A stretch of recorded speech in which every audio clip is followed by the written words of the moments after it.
welcome to Unity Spiritual Center, RGV, Sunday online service. We're very happy to have you here today. Unity is a positive path for spiritual living. We are a blending of Eastern philosophy with Western Christianity, interpreted metaphysically, that would be metaphorically, and with science and transcendentalism and the power of the mind. And that combination creates a very unique and very interesting perspective of this world. So we invite you to join us every Sunday, and when we get back open again, whenever that is, we certainly invite you to come in and visit with us. We are an all-inclusive community, and we offer positive tools for improving our daily lives. So once again, welcome on Sunday morning. Thank you for being here. I hope you enjoy the program. Today's announcements are that the classes continue.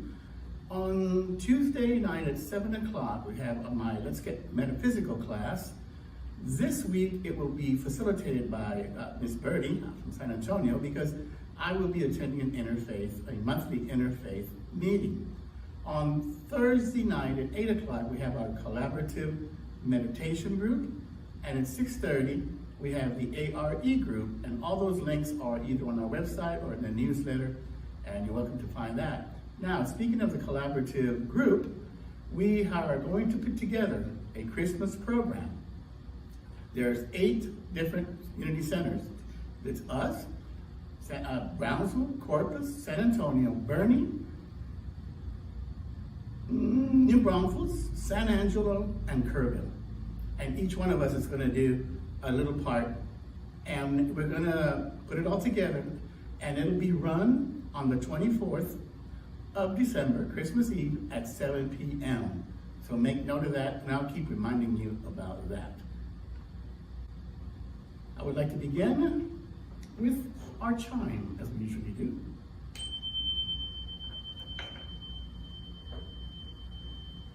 Followed by our invocation. There is only one presence, one power, active in the universe and in my life, God the good, omnipotent.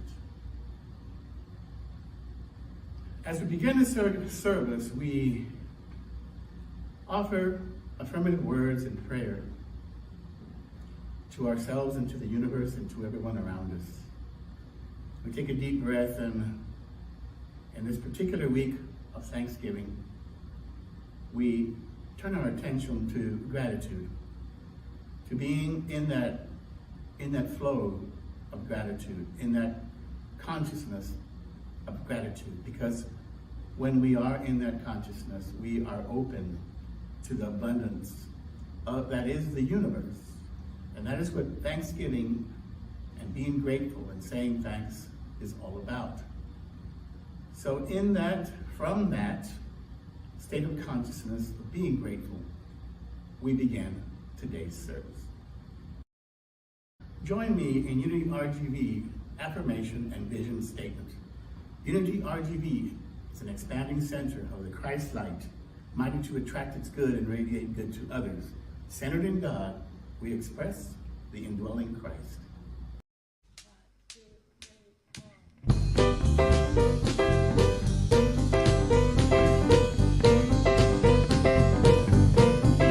I've got an attitude, I've got an attitude, I've got an attitude of gratitude.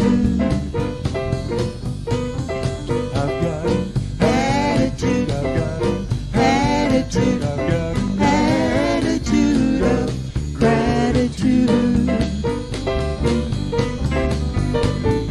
I thank the universe for each new day.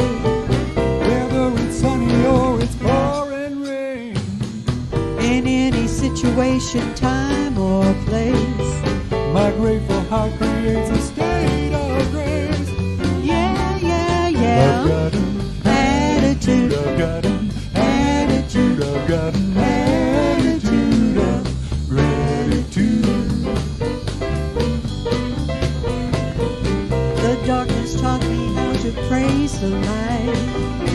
Wrongness made me hunger for what's right. There's not any place that I don't see heaven's blessings pouring down on me. Yeah,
almost something then. I'm finding pleasure in the simple things.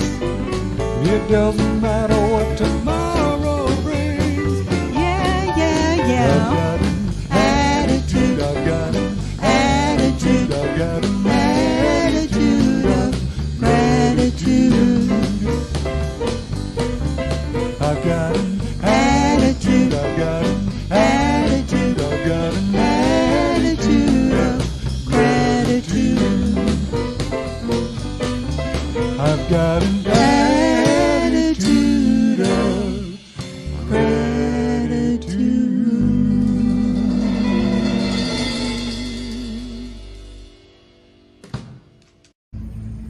I invite you to join me in Unity RGV Affirmation and Vision Statement. Unity Spiritual Center, RGV, is an expanding center of the Christ light, minded to attract its good and radiate good to others. Centered in God, we express our indwelling Christ. This song is called I Am So Blessed. Feel free to sing along. The words are, I am so blessed. I am so blessed. I am so grateful for all that I have. She sings it 3 times. I am so blessed. I am so blessed. I am so grateful for all that I have. I am so blessed. I am so blessed. I am so grateful. I am so blessed. I am so blessed. I am so blessed. I am so grateful for all that I have. I am so blessed. I am so blessed. I am so grateful. I am so blessed. I am so blessed. I am so blessed. I am so grateful for all that I have. I am so blessed. I am so blessed. I am so grateful. I am so blessed.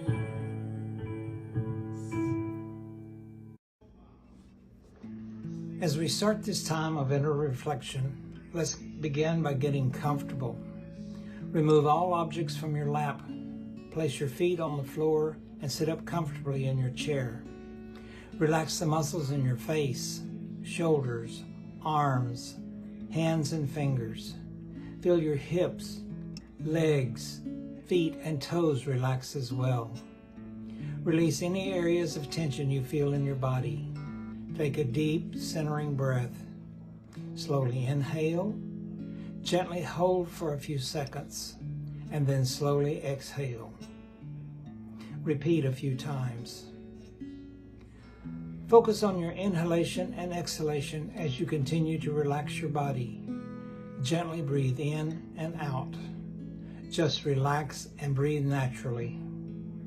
You now feel the increased sense of relaxation to your body with every breath.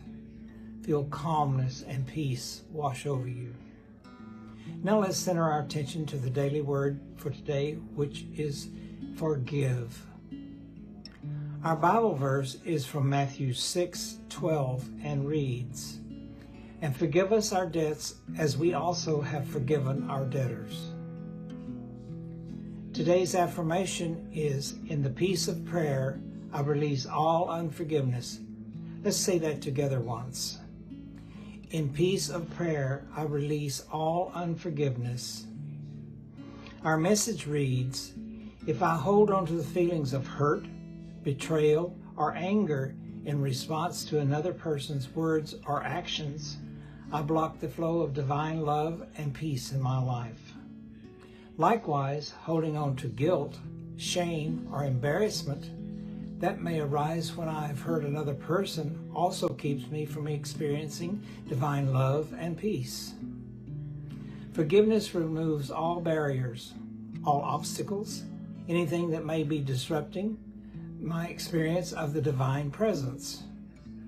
In order to forgive myself or another person, I need not justify or approve behavior that is unwelcome.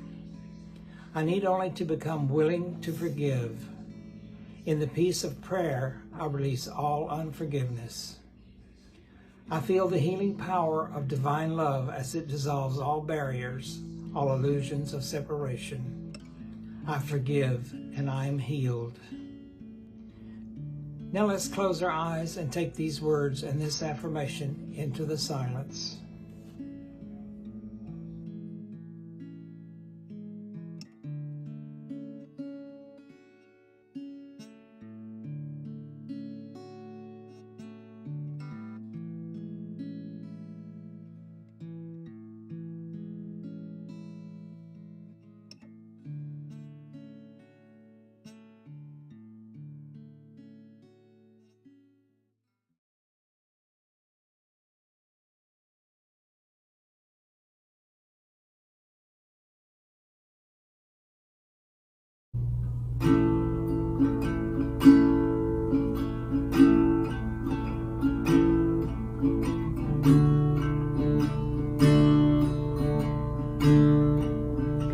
I love the silence down in my soul. I love the silence down in my soul. I love the silence down in my soul. And the whole wide world is my home. I've got a new day down in my soul. I've got a new day down in my soul. I've got a new day down in my soul. And the whole wide world is my home.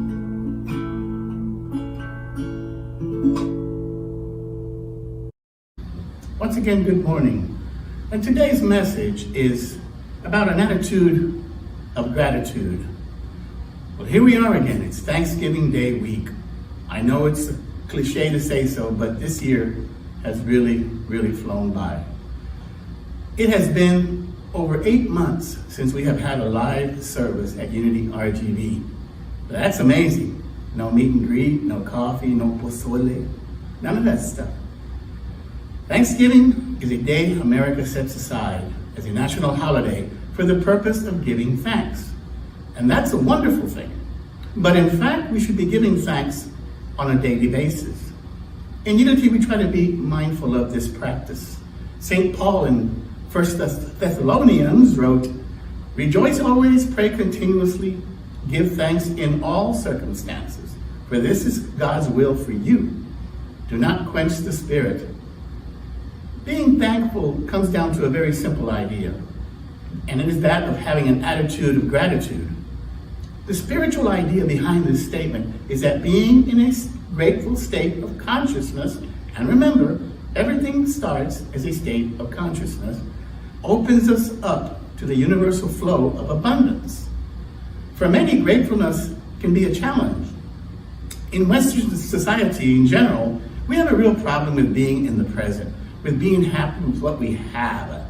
Now, that doesn't mean that we should stop reaching for more. That's a natural process. We are adventurous by nature. It means being happy with what you have at any given time, or as Paul wrote, being grateful in all circumstances. Giving thanks in all circumstances is not a given for us as humans, but it is easier when things are going well. But what happens when things are not going particularly well? Let's take, for example, 2020. How many times have you expressed an attitude of gratitude this year? If your answer is not many, well, that would be understandable. It's been a tough year. Many people have really struggled. Many have lost their jobs. Many have even lost loved ones during this time. In tough times like these, our primary focus tends to return to the apparent outer human condition. When we are not spiritually conscious, the outer human condition tends to be our natural go-to setting. But when you are consciously on a spiritual path, you find a way to remind yourself that this too shall pass. Is it easy to do? No. Is it doable? Yes. The belief in a bigger picture and that all is well in that bigger picture gives us the strength during these times. In Unity, we say that outer conditions are reflective of inner conditions, both individually as well as collectively. We also teach that what we give our attention to, we reinforce. So this makes the whole ordeal of our current worldly affairs all the more difficult. So what's the remedy?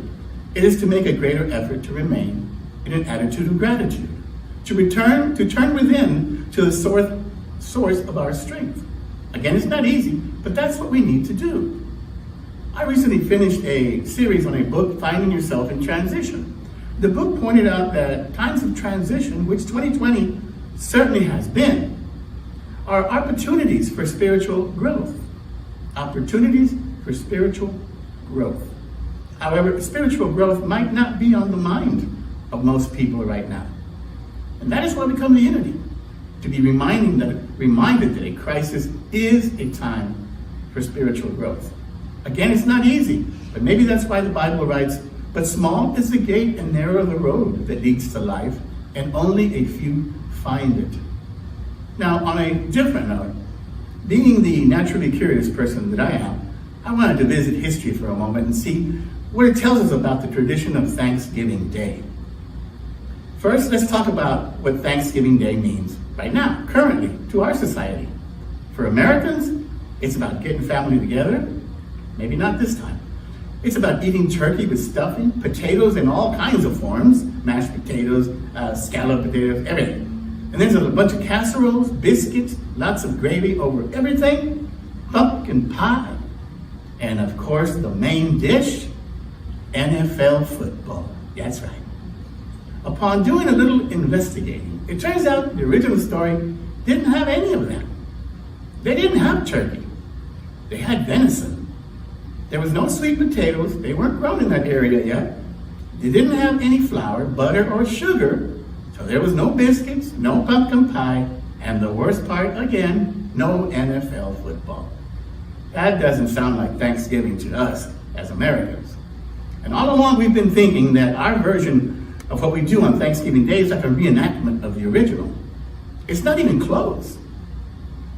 As to the actual gathering, traditionally we are told it took place in 1621 to celebrate the Pilgrims inviting the Native Americans to celebrate after the first harvest. And it was all filled with peace and love and goodwill. Well, that's not exactly how it went either, actually. Some historians say that it took place much later than that year. And it was a result of Pilgrims' victory over the natives. Quite a whole different setting. Another thing, while 1621 may have been the first gathering, it didn't turn out to be an annual event, like most of us probably have in our heads, that once it started, it kept on going. The reality is that Thanksgiving didn't become a national holiday until 1863. That's over 200 years later, when Honest Abe declared a national day of Thanksgiving. It obviously had to do nothing with Pilgrims or the natives. It had to do with the Union Civil War victories. So why am I telling you all this, especially during this difficult time? For two reasons. First is an event that happened, this Thanksgiving is an event that happened some 400 years ago. a while back, but not that long. And we can't seem to get the story straight. Now, what does that tell you about events that happened 2,000 years ago? I'll let you figure that one out on your own. The second one is because I want to make the greater point about historical, non-historical events and their significance. In Unity's version of the Bible, that would be our approach to taking a metaphysical interpretation of it. Meaning this: it doesn't matter whether an event took place or didn't take place.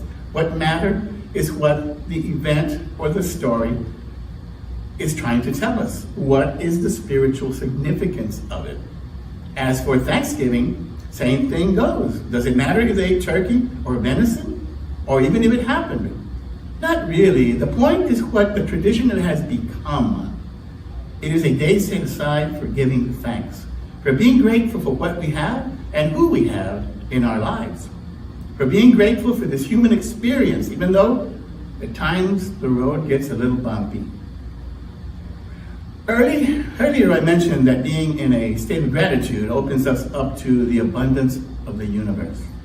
Let me share with you a story in the Bible that makes this very point. I won't read it verbatim, I'll simply summarize it. The story is about feeding the 5,000. We've all heard it. It was after an unusually long day of being on the ministry trail with Jesus and the disciples. And it was late, the disciples told Jesus, hey, it's getting kind of late. We need to go ahead and, disperse the crowd, tell them to go home, because it's that way they give them a chance to go and get something to eat. Jesus said to them, why don't you give them something to eat? They responded, what? From where? With what? That would take more than half a year's wages. Jesus said to them, what do you have? They said, we have 5 loaves and 2 fish. That's what they gave him. Jesus took these and had all the people sit down in groups. Now verbatim, as it's written, it says this: taking the 5 loaves and the 2 fish, and looking up to the heaven, he gave thanks and broke the loaves. Then he gave them to his disciples to distribute to the people. He also divided the 2 fish among them all. They all ate and were satisfied. And all the disciples picked up 12 baskets of broken pieces of bread and fish. The number of the men who had eaten was 5,000. Once again, did this happen literally? Maybe not. Doesn't really matter. It's the greater point to be made. What is that point? It's prosperity consciousness that Jesus had, that will get it done. Like opening up, it's about opening up to the flow of receiving and giving. The benefits or rewards of being grateful are not just spiritual, they are mental and physical as well. I Googled benefits of gratitude, and this is what came up. Improved self-esteem, better sleep, boosts overall physical health, boosts immune system, improve relationships. It goes on and on. From whatever angle you approach this, being grateful, saying thanks, is just plain good for you. It's like wearing a mask. What part of this do you not get? Meister Eckhart said, if the only prayer you ever say, your entire life is thank you, that is enough. That is how important it is to be grateful and saying thank you.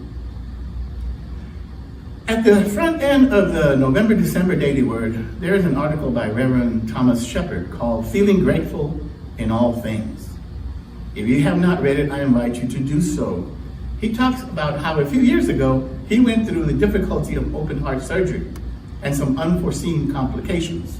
He said that during that time, he caught a history program on TV about the original Thanksgiving Day. And as I said, it was nothing like what is in our minds about the day.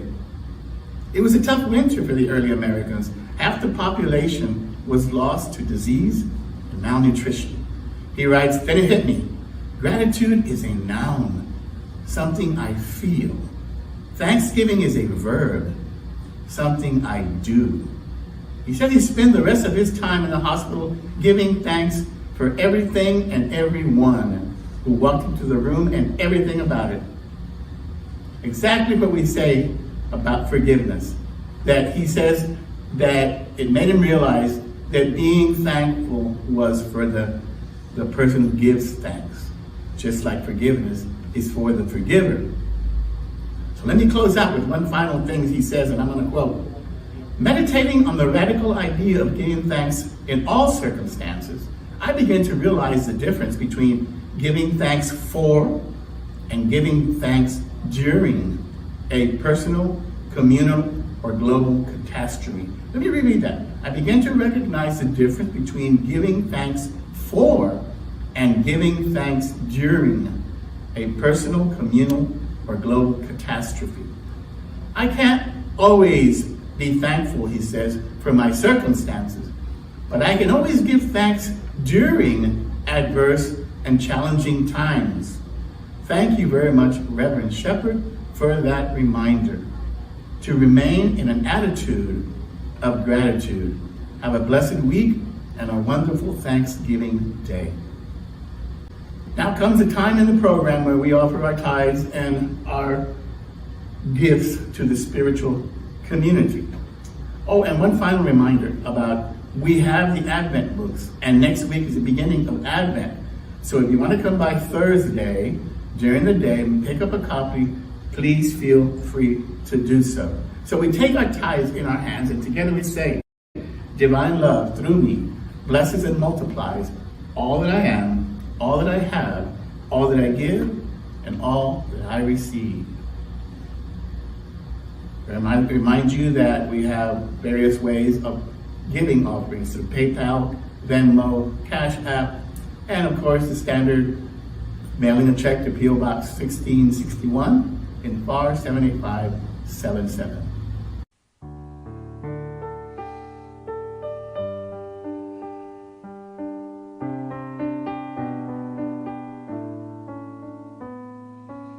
Everything I see,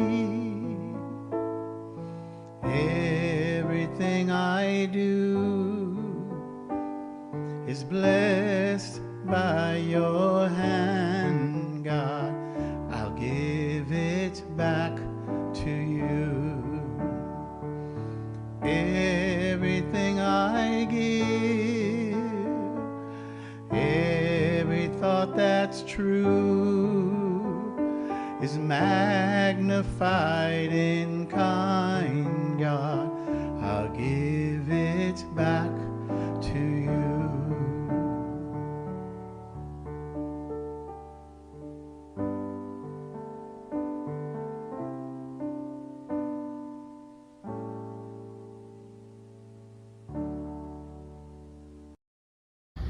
Thank you once again for joining us this week, and a reminder to have a blessed week again and a wonderful Thanksgiving, even though it's going to be different than we're normally used to.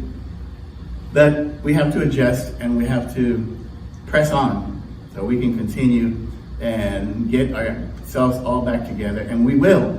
Just be strong, hang in there, and wear your masks and stuff. So once again, thank you for joining us today.